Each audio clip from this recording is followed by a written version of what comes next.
உட்கார்ந்துருக்கான். So அந்த இடத்துல நம்ம சிலையை வைக்கக்கூடாது. மார்க்ஸ் வந்து தன்னுடைய வாழ்நாளின் பெரும்பகுதியை நூலகத்திலேயே கழித்தார். அதனால மார்க்சினுடைய சிலை என்பது நூலகத்துக்கு முன்பாக.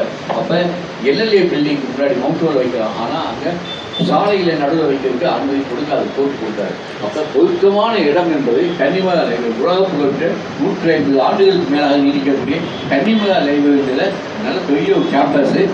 ஒரு நாளைக்கு குறைந்தபட்சம் 10,000 to 15,000 மக்கள் வந்து போகிற வந்து போகிற இடம். இந்த இடத்தில் மார்க்ஸ் சிலை வைப்பதான் பொருத்தமாக நம்ம சொன்னோம். தலைமைச் செயலாளர்னு சொன்னோம் உதயகுமார் IAS அவரிடம் தொடர்ந்து வலியுறுத்தோம். அவர் வந்து முதல்வர் சாப்பிட்டு இல்லைங்கிறாரு. அதுக்கப்புறமா சிஎம் கிட்ட பேசணும்னு சிஎம் உடனே சொல்லிட்டாரு, சூப்பரான ஐடியா, இம்மீடியட்டாக நல்ல விஷயம் தான் இது அப்படின்னாரு. 7 தடவை யாருக்குமே தெரியாது, 7 தடவை நல்லவே இல்லை. சிஎம் தனியாக அந்த இடத்துல போய் நம்ம போகும்போது சொன்னாங்க, அங்கே வேலை செய்யுது நம்மளாம் போயிருந்தோம் சொன்னாங்க. 7 தடவை முதலமைச்சரே முதலமைச்சர் அந்த இடத்தை தேர்வு செய்து இந்த இடத்தில் வைக்கலாம் பொருத்தமாக தேர்வு செய்து இதெல்லாம் நம்ம வந்து உண்மையிலே இது ஒரு தீர்மானமே போடலாம். மார்க்ஸ் சிலையை அமைத்த மு.க. ஸ்டாலின் அரசாங்கத்துக்கு நன்றி தெரிவித்து நம்ம ஒரு தீர்மானத்தையும் போடலாம். அப்போ அந்த சிலை அங்கே அமைக்கப்பட்டதுக்கு அடிப்படை காரணம் மார்க்ஸ் சிலை அமைப்பு. அப்போ மார்க்ஸ் சிலை அமைப்பு குழுவுக்கு ஆதாரமாக இருந்தது என்னன்னா இந்திய ஐக்கிய கம்யூனிஸ்ட் கட்சி இருக்கு. ஆனால் ஒரு நாள் அசம்பிளியில் பேசிட்டாங்கனால அதுக்கு முன்பே எடுக்கப்பட்ட முடிவை அன்னைக்கு வந்து அவர் ஒரு சம்பிரதாயப்படி சொன்னார். ஓகே, எம்எல்ஏ ஒரு கோரிக்கை வச்சிருக்காரு, அதன் அடிப்படையில் நாங்கள் வந்து நான் ஏற்றுக்கொள்கிறேன். உடனே முழு சாதனையும் சிபிஎம் தான் பண்ணியது இருப்பது போல சிபிஎம்முடைய கோரிக்கை சிபிஎம் சென்னை முழுக்க வால் போஸ்டர் சிபிஎம்மால் தான் இந்த சிலையை அமைக்கப்பட்டது என்பது போன்ற ஒரு பிரச்சாரத்தை உள்ள வந்து பாரதிய ஜீசஸ் பார்ட்டின்னு சொன்ன தடுக்க முடியல. ஆனால் இங்கே வந்து இது உழைப்பு திருட்டு. இது ஒரு கமிட்டி ஏற்கனவே 5 வருஷம் உழைத்து மார்க்ஸ் சிலைக்காக இந்த மார்க்ஸ் உழைப்பு திருட்டை எதிர்த்து போராடி உழைப்பு திருட்டுக்கு எதிராக சமூக விஞ்ஞானத்தில் கொடுத்த மார்க்ஸினுடைய சிலை அமைப்பிலே ஒரு உழைப்பு திருட்டை பண்ணிய மிக கேவலமான ஒரு கட்சி சிபிஎம். அப்ப இப்படிப்பட்ட இடதுசாரி கட்சிகள் நம்மளோட இப்ப இவங்க எப்படி நம்ம அனுமதிப்பாங்க இந்தியா கூட்டணியில்? அப்ப இதே நாம வந்து இதுவே சொல்லலை, இனிமேல் நாம் எதுவும் சொல்ல வேண்டும். இதே மக்கள் பற்றியில் நான் தொடர போறேன் பேஸ்புக்கில்.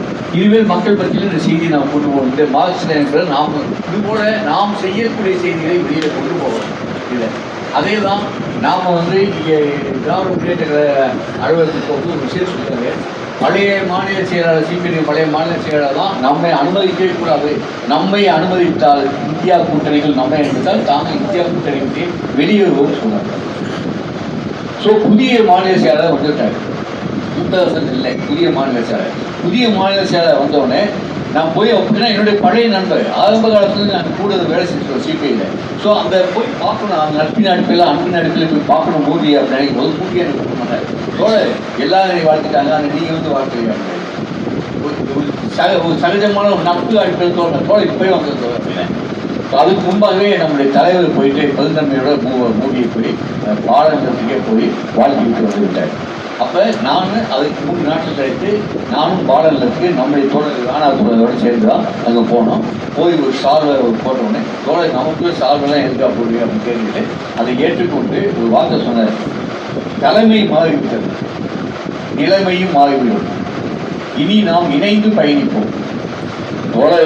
சுந்தரமூர்த்தி வந்து அதுக்கு எடுத்து அது இணைந்து பயணிப்போம்னு சொல்லலாம் மயங்கிறாருங்க, உங்கள் கட்சியை கரைச்சிட்டு வாடா எங்களோட இணைஞ்சிடுறா, அதைத்தான் அவர் மதிப்புகமாக சொல்றாரு அப்படின்னாரு.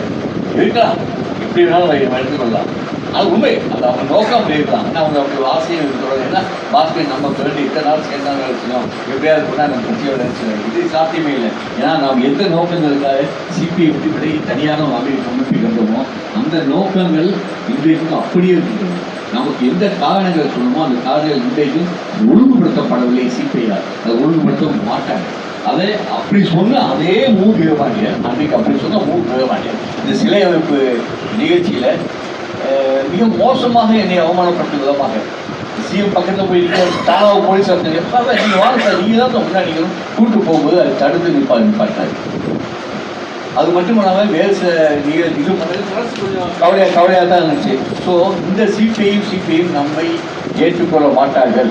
திமுக அணியோடு நாம் இணைந்து செயல்படும் போது நமக்கு அங்கீகாரத்தை முழுமையான அங்கீகாரத்தை கொடுப்பதில் திமுகவுக்கு சங்கடம் ஏற்படும். அதனால தான் இவ்வளவு கதை நான் சொல்கிறேன். அதையும் கடந்து நாம் வெற்றியடைவோம் என்ற நம்பிக்கை இருக்கு. அதனால் தொடர்ந்து அந்த முயற்சிகளும் நம்ம செஞ்சுதான் இருக்கோம். நிச்சயமாக நமக்கான இடம் கிடைக்கும். நமக்கான இடம்னா தொகுதி இல்லை, நமக்கான மதிப்பு மரியாதை நிச்சயமாக இந்த தேர்தல் நமக்கு கிடைக்கும். அதற்கான ஏற்பாட்டை நிச்சயமாக நாம் செய்வோம். அது வந்து புதுச்சேரினா சம்டைம்ஸ் புதுச்சேரியில் நம்ம சீட்டே வாங்கலாம். அதுக்கான வாய்ப்பு புதுச்சேரி இருக்குன்னா அந்த மாநிலம் சின்ன மாநிலம். அதில் நம்முடைய தோழர்கள் இன்னும் கொஞ்சம் இயக்கத்தை வலுப்படுத்திட்டாங்கன்னா நம்ம திராவிட முன்னேற்ற தலைமையிடம் பேசி நம்ம அந்த அணியில் ஒரு சீட்டை வாங்குவதற்கான அப்போ காங்கிரஸ் எந்த அணிகளையும் பார்க்கணும். அது ஒரு முக்கியமான விஷயம். நாம் காங்கிரஸ் இருக்கக்கூடிய அணியில் தான் போக முடியும். அங்கே திமுக காங்கிரஸ் எதிர்த்துனா காங்கிரஸ் சைடு தான் உங்களுக்கு கட்டாயம் இருக்குது. அப்போ அதுக்கேற்ற வகையில் நாராயணசாமி நமக்கு ரொம்ப பெஸ்ட்டு ஃப்ரெண்டு, பழைய தனிப்பட்ட முறையில் நல்ல ஃப்ரெண்டு நாராயணசாமி. வைத்தியர்களும் ஃப்ரெண்டுலாம் அங்கே நம்ம தோழர் பார்த்தாரு அமைச்சரோட எப்படி பழகிட்டு இருந்தது.